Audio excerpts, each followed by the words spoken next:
Bonjour chers amis, bonjour le monde. Dans cette vidéo, j'aurai pour but de vous montrer comment l'on présente un exercice de nombre complexe avec des inconnus θ. Puis, à trouver les valeurs exactes de certains nombres complexes. Chers amis, sans trop tarder, nous allons donc passer à la lecture du sujet. Exercice 1. Soit un réel θ appartenant à l'intervalle fermé en moins pi sur 2, fermé en pi sur 2. 1. Résout dans C l'équation E. 2 points. Z au carré moins facteur de I plus 2 expo de I θ fermé. Z plus expo de 2I θ plus I expo de I θ égale à 0. 2. Dans le plan complexe muni du repère orthonormé direct au UV, on considère les points A, B, C d'affixes respectives ZA égale à I, ZB égale à I plus expo de I θ et ZC égale à expo de I θ. Petit a, vérifiez que ZA moins ZB sur ZB moins ZC égale à I expo de I θ. Petit b, montre que les points A, B et C sont alignés si et seulement si θ égale à pi sur 2 ou θ égale à moins pi sur 2. 3. Dans cette question, on suppose que θ n'appartient plus à moins pi sur 2 et aussi à pi sur 2. C'est-à-dire θ appartenant à l'intervalle ouvert en moins pi sur 2, ouvert en pi sur 2. Petit a. Justifie que le quadrilatère OABC est un losange. Petit b. Vérifie que 1 plus expo de 2i θ égale à 2 cosinus θ expo de I θ. 4. Petit a. Écris les nombres complexes 1 plus i racine de 3 et 1 moins i racine 1 moins i sous forme exponentielle. Petit b. Montre que racine de 2 sur 4, facteur de 1 plus i racine de 3, fermé, facteur de 1 moins i, fermé, égale à expo de i pi sur 12. C. En déduit la valeur exacte de cosinus pi sur 12. Chers amis, sans toutefois tarder, nous allons donc passer à la correction de ce sujet. Merci. Prenez donc courage. Nous allons donc passer à une rédaction très complexe. Après lecture et relecture, nous allons commencer la correction de cet exercice. Soit un réel θ appartenant à moins pi sur 2, pi sur 2. Résout dans C l'équation E, Z au carré moins facteur de I plus 2 expo de I θ Z plus expo de 2I θ plus I expo de I θ égale à 0. Comment résoudre cette équation? Dans un premier temps, il faut considérer A, B, C, car en face de la polynôme du second degré. On a là un discriminant. Alors A est 1, B est moins I plus 2 expo de I θ. Quant à C, expo de 2I θ plus I expo de I θ. Alors, grâce au discriminant qui est égal à B carré moins 4AC, on aura B qui est égal à moins I plus 2 expo de I θ, le tout au carré, moins 4 fois A qui est égal à 1 fois C qui est égal à expo de 2I θ plus I expo de I θ. On aura discriminant, le carré va faire disparaître le signe moins, on aura donc I plus 2I, 2 expo de I θ. Une fois c'est fait, nous allons donc mettre au carré moins 4 fois 1 qui fait 4, expo de 2I θ plus I expo de I θ. Alors, nous allons donc utiliser la propriété de A plus B, le tout au carré qui fait I au carré, plus 2 fois I fois 2 expo de I θ. Une fois c'est fait, plus 1, 2 expo de I θ, le tout au carré. Après, moins 4 fois expo de 2 I θ, plus 1 I expo de I θ. Alors, chers amis, que vaut donc I au carré? Moins 1. 2 fois I, nous donnons, chers amis, 2I. Multiplié par 2, nous obtenons 4. Donc, on a 4I expo de I θ. Et là, 2 au carré nous donnera 4. Expo de I θ au carré nous donnera expo de 2 I θ. Et là, nous allons faire entrer ici moins avec le 4. Moins 4 fois expo de 2 I θ nous donnons moins 4 expo de 2 I θ. Une fois c'est fait, moins 4 fois I expo de I θ nous donnera moins 4I expo de I θ. Alors, chers amis, ici, nous voyons clairement que 4i expo de I θ et moins 4i expo de I θ nous donnera 0. Nous voyons aussi que 4 expo de 2 I θ moins 4 expo de 2 I θ nous donne aussi 0. Dans ce cas, il restera moins 1. Alors, moins 1 est équivalent de I au carré. Dans ce cas-là, les racines carrées de grand D sont alpha 1 qui est égal à I et alpha 2 qui est égal à moins I. Voici donc les racines carrées. Trouvons donc les différentes solutions consacrées à ces différentes alpha 1 et alpha 2. On aura Z1 égale à moins B plus alpha 1 sur 2A. Quant à Z2 égale à moins B plus alpha 2 sur 2A. Nous allons donc avoir Z1 qui est égal à moins B. Le B possède ainsi moins multiplié par le moins deviendra donc plus. On aura I plus 2 expo de I θ additionné à alpha 1 et alpha 1 compte le nom de I.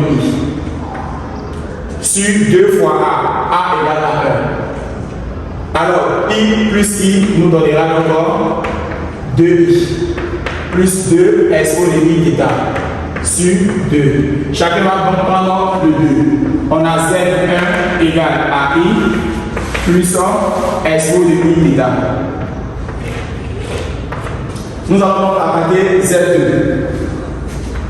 Z2 égale, avec la même procédure, on aura I plus 2 expo de I θ plus mon alpha 2. Mon alpha 2 porte le nom de moins I sur 2 fois 1. On a Z2 égale I moins I donnera 0. On a 2 expo de I θ sur 2. Ici, on aura expo de I θ. Chers amis, les solutions ici seront notées Z1 et Z2.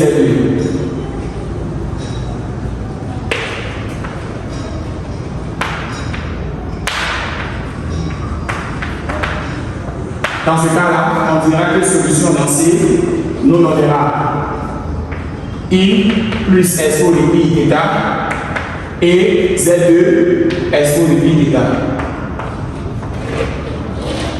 Chers amis, après avoir fini de résoudre l'équation, passons désormais à la prochaine question. Il s'agira ici, dans la question 2, dans le plan complexe muni d'un repère orthonormé direct au UV, on considère les points A, B et C d'axes respectives Z de A égale à I, Z de B égale à I plus expo de I θ et Z de C égale à expo de I θ.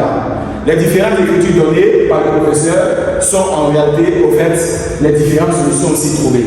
Mais on remarque qu'ici, il y a deux solutions qui figurent parmi les différentes réponses données par le professeur. Alors, nous allons encore répondre à la prochaine question. Il s'agit là de vérifier que ZA moins ZB sur ZB moins ZC égale à I expo de I θ. Chers amis, tu sais évidemment dessus attentivement. 2. Dans le plan complexe uni des repères orthonormés directs au UV, on considère les points A, B et C d'affixes respectives Z de A égale à I, Z de B égale à I plus expo de I θ, Z de C égale à expo de I θ. vérifiez que Z de A moins Z de B sur Z de B moins Z de C égale à I expo de I θ. C'est très simple, cher ami. Il faut respecter les consignes du professeur. On aura Z de A moins Z de B sur Z de B moins Z de C égale Z de A égale à I moins Z de B égale à I plus expo de I θ. Z de B égale à I plus expo de I θ moins Z de C qui est égal à expo de I θ. Alors on aura Z de A moins Z de B sur Z de B moins Z de C égale le moins va pénétrer, on aura I moins I. Le moins va pénétrer, on aura moins expo de I θ sur I plus expo de I θ moins expo de I θ. On remarquera que expo de I θ moins expo de I θ va disparaître. Et là, on aura I moins I qui va disparaître aussi. On aura Z de A moins Z de B sur Z de B moins Z de C égale I moins I qui donnera donc 0. On aura donc ici moins expo de I θ. Quant à celui du bas, on aura encore ici I. Alors, comme on n'a pas trouvé I au dénominateur, on fait une expression conjuguée. Alors, expression conjuguée.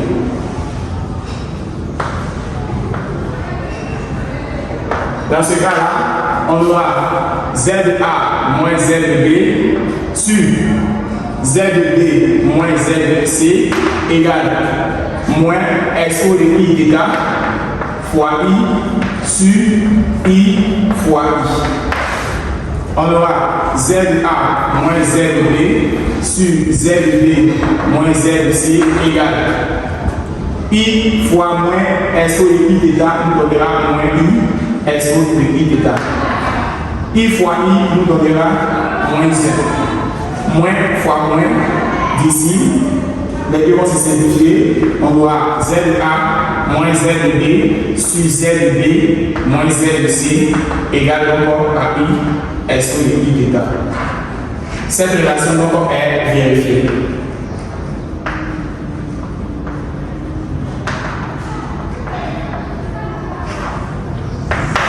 Alors, chers amis, passons désormais à la prochaine question. Il s'agit ici de montrer que les points A, B et C sont alliés. Si et seulement si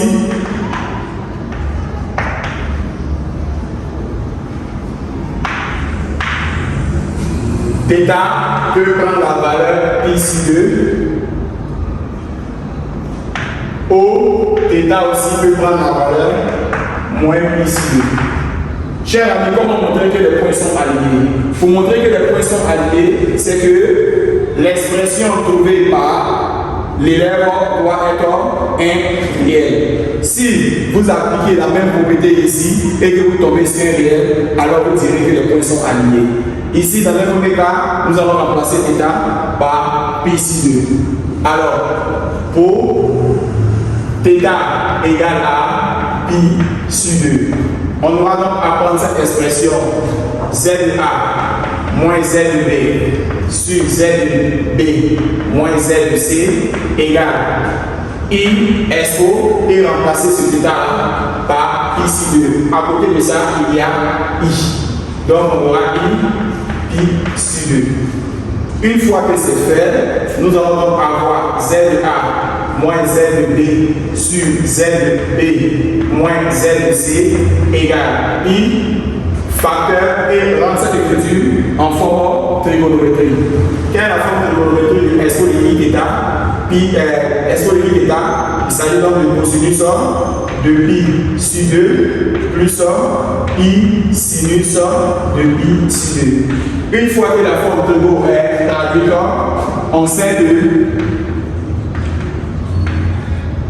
cosinus de pi sur 2 nous donnera 0 et sinus de pi sur 2 nous donnera 1. On aura Z de A moins Z de B sur Z de B moins Z de C égale donc à I multiplié donc par cette relation.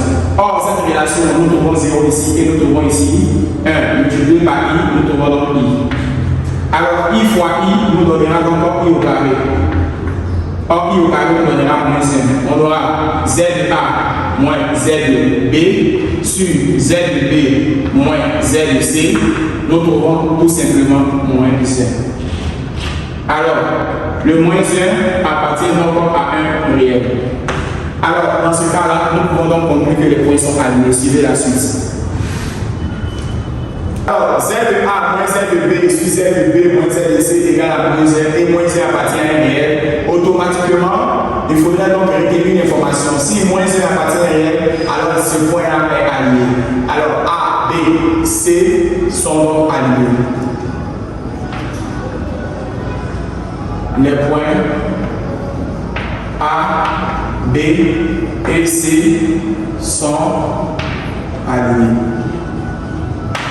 Ici, ce nombre aussi peut être R étoile, ça veut dire que tous les nombres sauf 0. On peut aussi matérialiser par R étoile. Ça veut dire que ce nombre-là ne doit pas être 0, mais ce nombre-là doit appartenir à R. Alors, ici, nous sommes dans ce deuxième cas maintenant pour θ égale à moins pi sur 2. Nous allons donc prendre la première relation Z de A moins Z de B sur Z de B moins Z de C qui est égal à I SO de I θ. Nous allons remplacer θ par moins pi sur 2. On a Z de A moins Z de B sur Z de B moins Z de C égale à I SO de I et remplacer I par moins pi sur 2. Dans cette écriture-là, nous allons donc écrire avec une forme trigonométrique. Z de A moins Z de B sur Z de B moins Z de C égale à I et rendre cette écriture-là en forme trigo.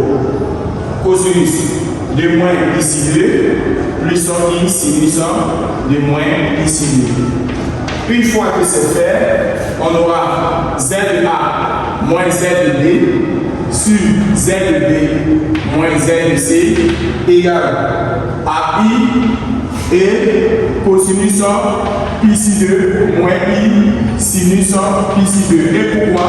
Car cosinus de moins alpha nous donnera cosinus alpha et sinus de moins alpha nous donnera moins sinus alpha. Dans ce cas-là, nous avons encore calculer cosinus pi sur 2. Donc la matrice nous donnera donc 0. Et là, calculer sinus pi sur 2. Donc la matrice nous donnera 1. Notre écriture deviendra Z de A moins Z de B sur Z de B moins Z de C égale à I facteur, remplacer cosinus pi sur 2 par 0 et remplacer sinus pi sur 2 par 1. 1 multiplié par moins I nous donnera donc moins I. On aura donc I fois moins I, nous obtenons moins I au carré. Alors, Z de A moins Z de B sur Z de B moins Z de C nous donnera donc moins et remplacer I au carré par moins 1. Dans ce cas-là, nous obtenons 1. Alors, tout simplement, Z de A moins Z de B et Z de B moins Z de C, nous trouvons donc 1 qui appartient aussi à un réel, mais ce réel doit être différent de 0. Alors, R étoile. Alors, dans ce cas-là, nous voyons clairement que nous pouvons donc en déduire que A, B et C sont alignés. Alors, pour reconnaître que les points sont alignés, par exemple, si vous avez Z de A moins Z de B sur Z de B moins Z de C, vous devez donc trouver un nombre réel qui est donc différent de 0. Alors, chers amis, nous allons donc poursuivre et répondre à la prochaine question. Ici, dans la question 3, on nous dit, dans cette question, on suppose que θ, cette fois-ci, n'appartient plus à moins pi sur 2 et aussi n'appartient plus à pi sur 2. Avant, θ appartenait à moins pi sur 2 et pi sur 2. Mais dans ce cas-là, on nous dit que θ n'appartient plus. Alors la première question est de justifier que le quadrilatère OABC est un losange.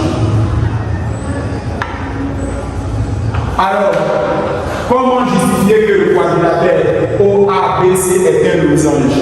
Mentalement, nous voyons donc si jamais on veut utiliser le repère O, U et V, nous allons donc comprendre par là que nous avons ici O et nous pouvons par la suite, par exemple, placer ici A, placer là B et placer là C.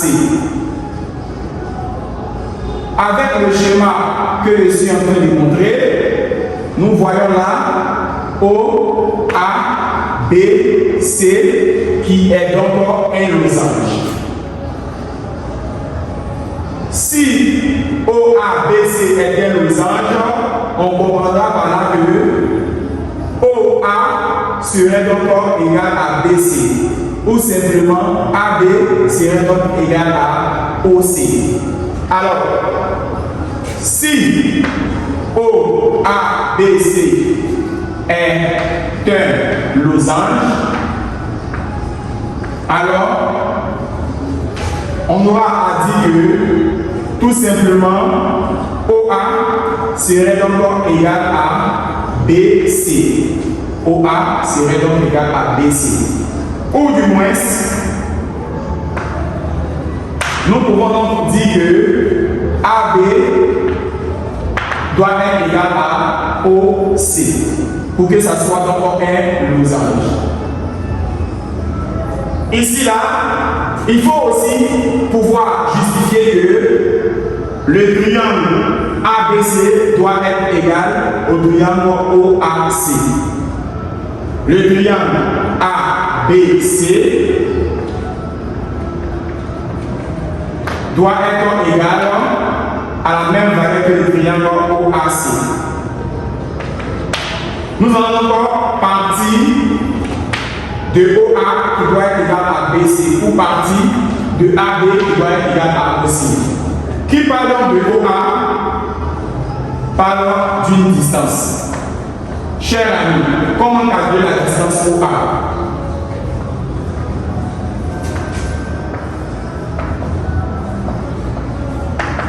Pour calculer la distance OA, il faudrait avoir OA qui est égal à la valeur absolue de A moins O. Ou simplement Z de A moins Z de O.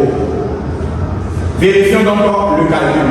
OA est égal à Z de A moins Z de O. Z de A, d'après l'énoncé, nous avons donc I. Et Z de O, O aura pour coordonner, O aura pour coordonner 0 partie réelle, 0 partie imaginaire. Car O est placé là. Partie réelle 0, partie imaginaire 0.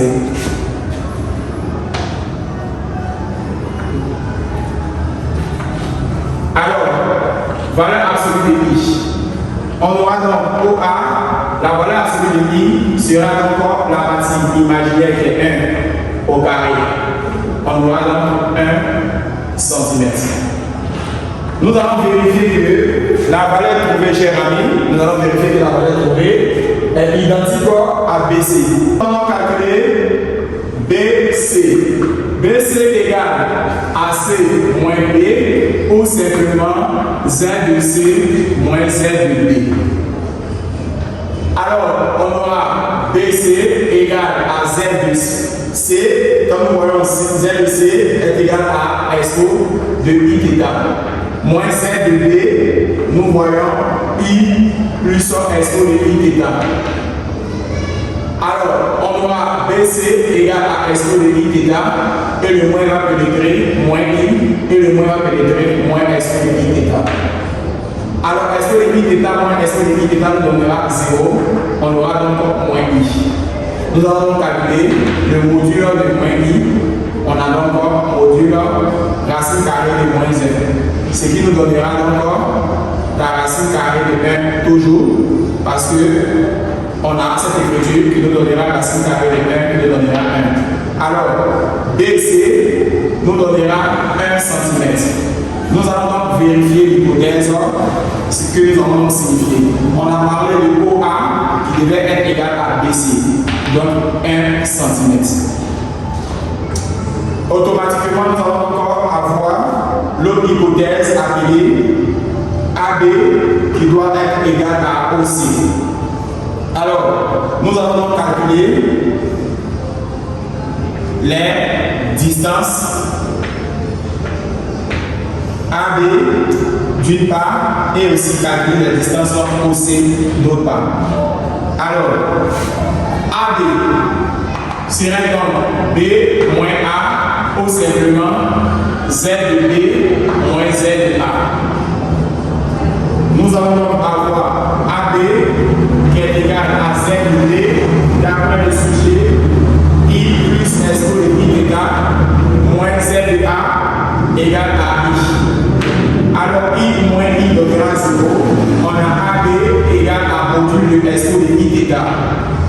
Ici, nous allons prendre cette formule-là exponentielle à forme de monométrie. Alors, on a AB égale à module de S de I θ qui deviendra donc AB égale à cosinus de θ plus I sinus θ. Alors, pour calculer donc ici le module, on aura la racine carrée de cosinus θ au carré sinus θ au carré. Dans ce cas-là, on aura AB égale à cosinus carré de θ plus sinus carré de θ. Cette écriture nous donnera donc 1. On aura donc AB qui est égal à racine de 1 qui donnera 1 cm. Nous allons calculer OC. Pour ce faire, on doit savoir que OC égale à module de C moins O ou simplement module de Z de C moins Z de O. On aura OC égale à Z de C, nous allons chercher S de I θ moins Z de O, O à coordonnées 0 et 0. On a OC qui est égal à S de I θ. Alors, on a OC égale à tout simplement la forme trigo, cosinus θ plus I sinus θ. Alors, OC serait donc radical de cosinus θ au carré plus sinus θ au carré. On aura OC qui correspond encore à radical de cosinus carré θ plus sinus carré θ. Cette écriture renvoie encore à 1. On a OC qui est égal à 1 cm. Nous pouvons donc dire que OC est égal à AB. Alors, nous allons répondre à la question posée par le professeur que le quadrilatère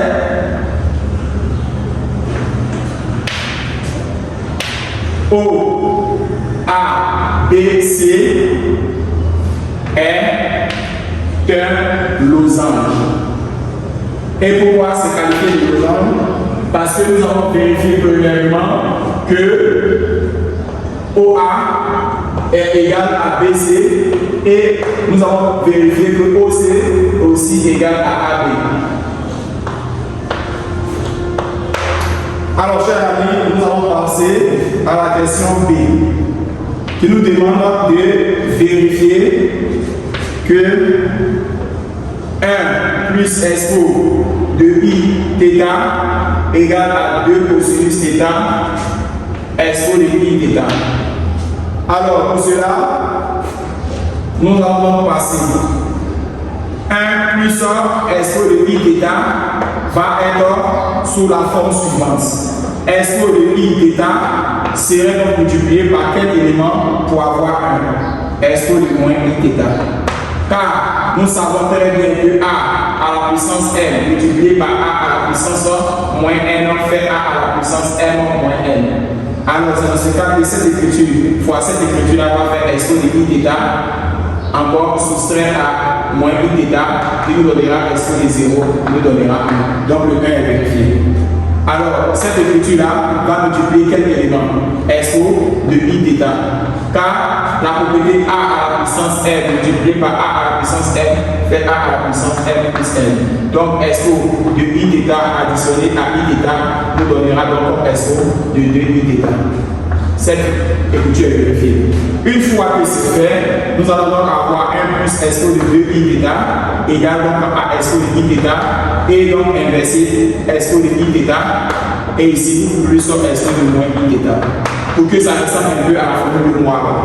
Alors, par quoi nous allons donc multiplier l'élément ici? Alors, nous allons multiplier par 2 ici, expo de pi θ et là, avoir expo de pi θ plus expo de moins pi θ divisé par 2. De telle en sorte que si les 2 se simplifient, l'écriture est là, elle revient. Alors, chers amis, qu'est-ce que cette écriture vous rappelle? On sait que expo de pi θ plus expo de moins pi θ sur 2 est l'équivalent de cosinus θ dans la formule de Euler. Alors, on aura donc 1 plus expo de pi θ qui est égal à 2 qui se trouve là, expo de pi θ, et maintenant cette écriture-là, la remplacer par cosinus θ. On aura donc 1 plus expo de 2 pi θ qui nous donnera 2 fois cosinus θ fois expo de pi θ. Chers amis, l'écriture demandée par le professeur est bel et bien vérifiée. Nous allons donc poursuivre. Écrivons les nombres complexes 1 plus i racine de 3 et 1 moins i sous forme exponentielle. Chers amis, pour écrire sous forme exponentielle, d'abord il faut chercher à trouver la forme de module. Après la forme module, la forme d'argument et après argument, la forme exponentielle. Prenons le premier cas. Il s'agira encore de 1 plus i racine de 3. Quel est encore son module? On aura module de 1 plus i racine de 3 serait donc radical de 1 au carré plus racine de 3 au carré. Donc 1 plus i racine de 3 serait donc égal à 1 plus 3 qui donnera racine de 4 qui donnera 2. Alors 1 plus i racine de 3 a pour module 2. Passons désormais à l'argument. Argument de 1 plus i racine de 3. Pour ce faire, nous allons supposer soit θ1, l'argument de 1 plus i racine de 3. Une fois que c'est fait, nous allons donc. Alors, cosinus θ1, partie réelle est 1, le module est 2. Sinus θ1, partie imaginaire, racine de 3, module 2. L'angle formé par les deux nous donne un angle appelé pi sur 3, plus 2 k pi, avec k appartenant à z. Alors, argument de 1 plus i racine de 3 nous donnera pi sur 3. Trouvons désormais la forme exponentielle.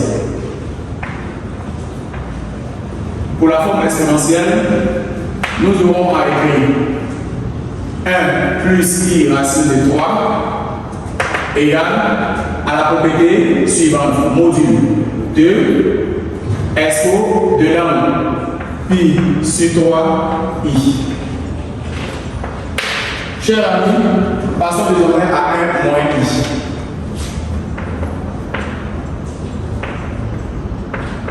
Premier à faire module de 1 moins i. On aura 1 moins i en termes de module fera 1 moins i sous cette forme. Une fois c'est fait, 1 moins i, on aura partie réelle au carré plus partie imaginaire au carré. On aura 1 moins i qui nous donnera 1 plus 1 qui nous donnera racine de 2. Alors, 1 moins i nous donnera la racine de 2. Le module est trouvé. Passons désormais à l'argument. Argument de 1 moins i. Soit θ 2. L'argument de 1 moins i. On aura cosinus θ 2. Partie réelle, 1, module, racine de 2. On aura encore tout simplement racine de 2 sur 2 après son conjugué, son expression conjuguée. Sinus θ 2, partie imaginaire, moins 1, module, racine de 2. On aura moins racine de 2 sur 2. Nous allons calculer avec cosinus et prendre le signe de sinus. On aura donc moins pi sur 4. Plus 2 4 k appartenant à z. On aura donc argument de 1 moins i nous donnera moins pi sur 4. Passons désormais à la forme exponentielle.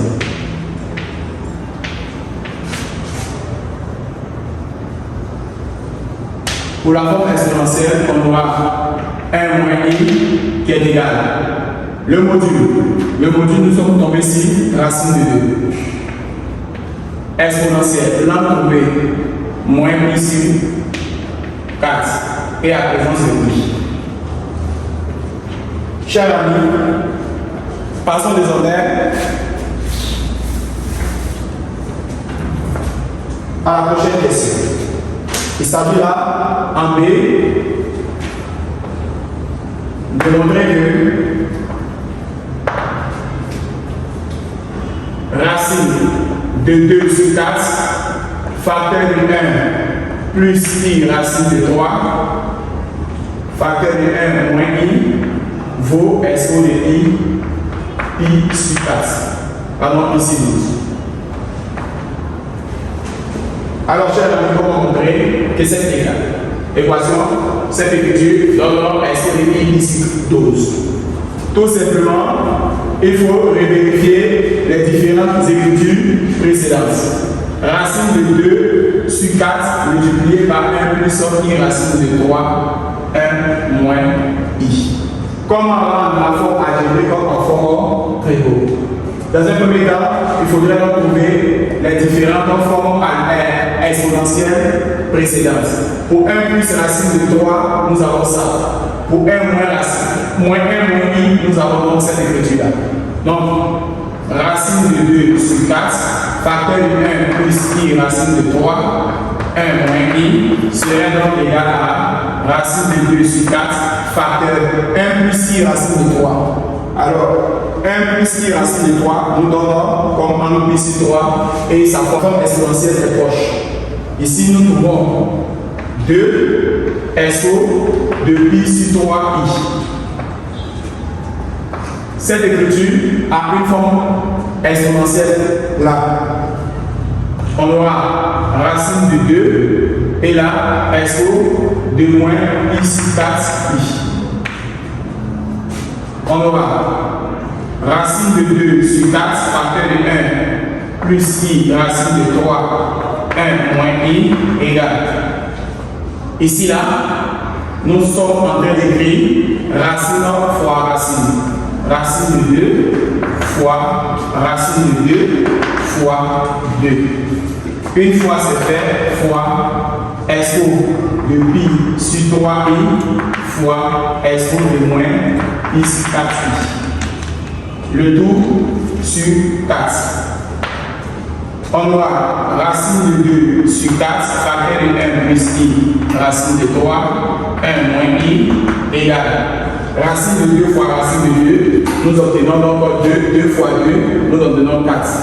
4 sur 4, multiplié par SO, 2, pi sur 3, i, multiplié par SO, de moins pi sur 4i. Alors, cher ami, 4 sur 4, nous obtenons 1. On a 1 plus i racine de 3, facteur de 1 moins i, qui est égal à 1, et cette écriture, avec la propriété suivante, a à la puissance n fois a à la puissance n, nous avons a à la puissance n plus n. Donc ici, nous aurons donc tout simplement SO de pi sur 3i, et là, nous allons donc mettre SO et mettre i en facteur. Ici, nous allons donc avoir pi sur 3 moins pi sur 4. Une fois que c'est fait, nous allons donc avoir en rendre comme un dénominateur 4 fois pi, ça fait 4pi, 3 fois pi, ça fait 3pi, et 4 fois 3. Une fois que c'est fait, nous allons donc tomber sur les différentes écritures données. Consultation. Racine de 2 sur 4, facteur de 1 plus i racine de 3, facteur de 1 moins i, est égal donc à SO de i facteur de pi sur 3 moins pi sur 4. Alors, on aura racine de 2 sur 4, facteur de 1 plus i racine de 3, facteur de 1 moins i, égale à SO de i, et là, on a 4i, et là, on a 3i sur 12. Dans ce cas, racine de 2 sur 4, facteur de 1 plus i racine de 3, 1 moins i, égale à SO de i, et là, on a encore pi sur 12. On aura racine de 2 sur 4, 1 plus i racine de 3, facteur de 1 moins i, égale à SO de pi sur 12 i. Cette relation est donc vérifiée.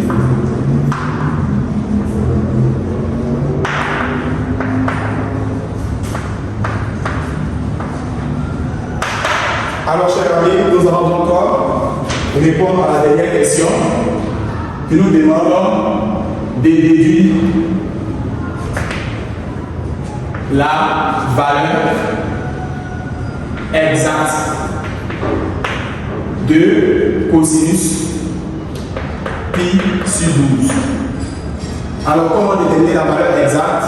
Nous savons très bien que pi sur 12 s'écrivait pi sur 3 moins pi sur 4. Donc, cosinus de pi sur 12 revient à cosinus de pi sur 3 moins pi sur 4. Dans ce cas, nous allons utiliser la propriété fondamentale de cosinus de A moins B. Cette formule nous envoie à propos ici. Donc, cosinus de A, cosinus B, et si là est moins, vous devez donc travailler avec plus, sinus A, sinus B. Alors, on aura cosinus de pi sur 12 sera donc cosinus de pi sur 3, cosinus de pi sur 4, additionné à sinus de pi sur 3, sinus pi sur 4. On a cosinus de pi sur 12 égale cosinus pi sur 3, nous donnera donc avec la calculatrice 1,5. Cosinus de pi sur 4 nous donnera la racine de 2 sur 2. Additionné à sinus pi sur 3 nous donnera la racine de 3 sur 2. Et sinus pi sur 4 nous donnera la racine de 2 sur 2. Cosinus pi sur 12.